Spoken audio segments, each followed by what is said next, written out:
So as our online classes has been started, so this is the first class we are doing online, and hope we will meet soon again.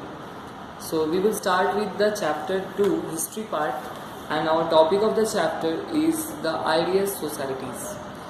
So what we are going to learn about the chapter is that life of the early humans, the Stone Age, discovery of fire, rock paintings, case study on Paleolithic site Kurnool.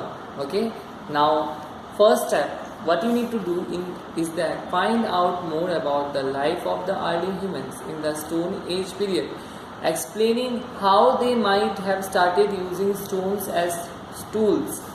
So next is that life of early humans. Okay, we are going to learn about the life of the early humans. So evolution means gradual development. So what do you mean by evolution? It is a gradual development. Okay, that is one after another development we are having, that is called evolution.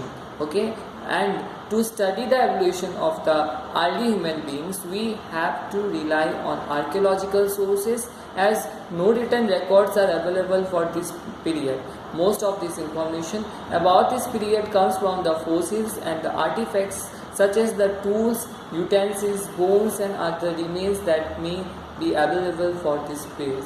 So what is there that if you see about the history and if you read about the past history, the archaeological are the main sources of the history. Now who are archaeological department? The archaeological are the person who has studying on the matters which are left by the persons. You can say that if any early people or early man has done any cave painting, you know cave painting where people on the caves, that is gufa, okay, they were doing painting. Now they will study on that cave painting and we'll try to know that how much old that cave painting is, how they were doing cave painting. So people of that time where how the concept of there was there. So by this they will come to know, and these are called archaeological persons. Okay, so archaeological sites are there some. So there is some archaeological sites in Assam only it is there. In India so many are there, with Assam also it is there, that is in Toboka.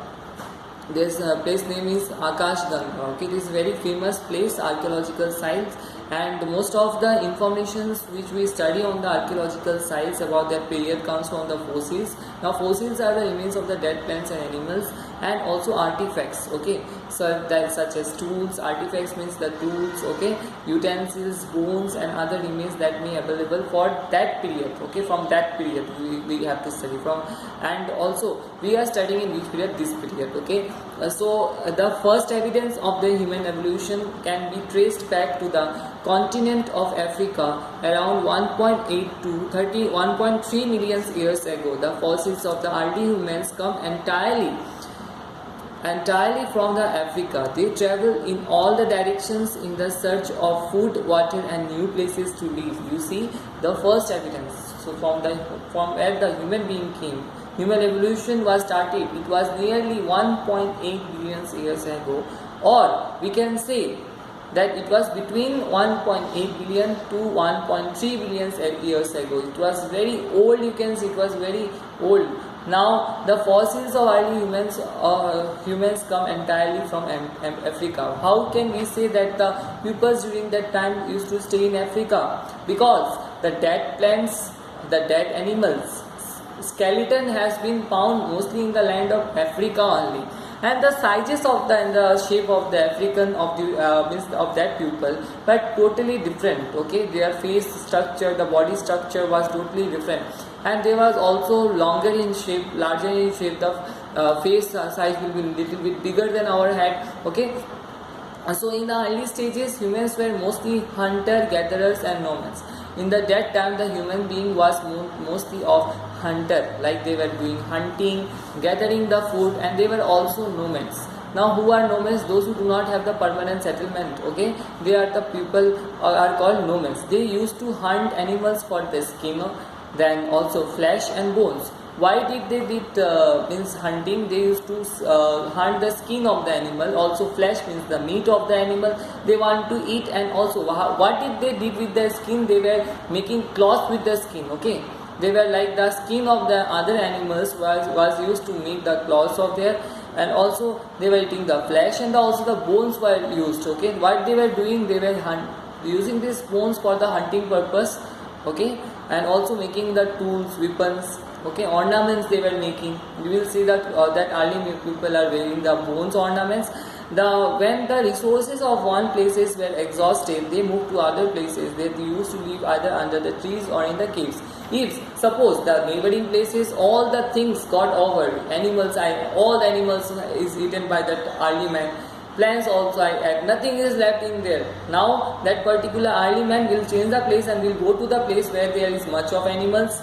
Then we'll start eating that animals and the plants. Okay, so next to you turn the page, that is page number 10, that is the Stone Age. Next comes the Stone Age, so we will study about the Stone Age. Prehistoric period distinguished by the use of the stone tools is described as the Stone Age. So the prehistoric people, okay, distinguished means characterized by the stones, and described when they were using the stones in order to hunt animals, also in order to produce fires.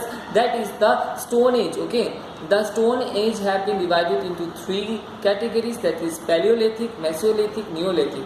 So what do you mean by Paleolithic? Paleo means old, okay, that is old stone, very old, okay, old Stone Age. Meso means middle Stone Age, and Neo means new Stone Age, that is new Stone Age. While the suffix lithic is derived from the Greek word lithos, meaning stone. Okay, as I told that new, middle, and there was old. 3 Stone Age are there. Okay, you have to remember about the 3. And the division of this Stone Age is based on the available tools and the level of refinement observed in the tools of each period. So if you want to read that stone of that particular time, how the stones were different from each other. The stones were different on each other on the level of their life produce, what the kind of water is there, what kind of land is there. Suppose you will see that you take this much stone, one stone only, this much of size, and you live near the soil for 1 or 2 years. You will see that the size of the stone is changing. Why? Because the water is there in there. How the stone changes the shape? The stone changes the shape in the presence of the water in the land. Okay, and also you will see that the stones which are near to the river or which are near the river, the size of the stone is bigger because of the water. Okay, because the stone absorbs the water and so does their size bigger. So for that reason, okay, the Stone Age sites. Stone Age sites. So we are going to finish this Stone Age sites. This site is a place where the remains of the past culture are found in the form of artifacts and the fossils. These sources that help in the reconstruction of the past may be found on the earth's surface and sometimes buried deep beneath the earth's surface. In fact, some sources of the past are even found in the underwater, such as the lost city of Dwarka in Gujarat. Sources like tools, caves and rock painting provides us the information about the lifestyle of the people during the Stone Age. So sites, you can say Stone Age sites. During the Stone Age site, the people were making the palace with the help of their stones. They were cutting the big stones and they were making the palace. And also there was forms of articles and the fossils were there, which it is told that the fossils are the remains of the dead animals and plants. These sources help us to construct about the past, future, and what happened with them. If we see that there are many things which are beneath the earth, which is inside the earth, if we take out that thing, we will know about the history. Also, some sources also say that if you read the story of Lord Sri Krishna, that is Sri Krishna's story, if you look the film, then you will see Dwarka. Okay, Dwarka is very beautiful place in Gujarat. It was Dwarka still there, but the Dwarka place is there. Dwarka Bhavan means the palace of the Dwarka does not exist. It is told that according to Hindu mythological character, that when the Sri Krishna was going away, his Dwarka went in the river. Okay, inside the ocean, it went away. Automatically, the ocean he told that the ocean to take away the Dwarka, so the Dwarka went inside. So still some persons are finding the sources of the Dwarka. It is told that the Dwarka, some sources like stones, big stones, even the ornaments have been found. You can search in the YouTube and you can see that there are some sources and the different stones, and the sources reveals about the Dwarka sources. Okay, so So that is called the lost city of the Dwarka. Okay, so next, a large number of the finished and unfinished stone tools have been found in different sites in India.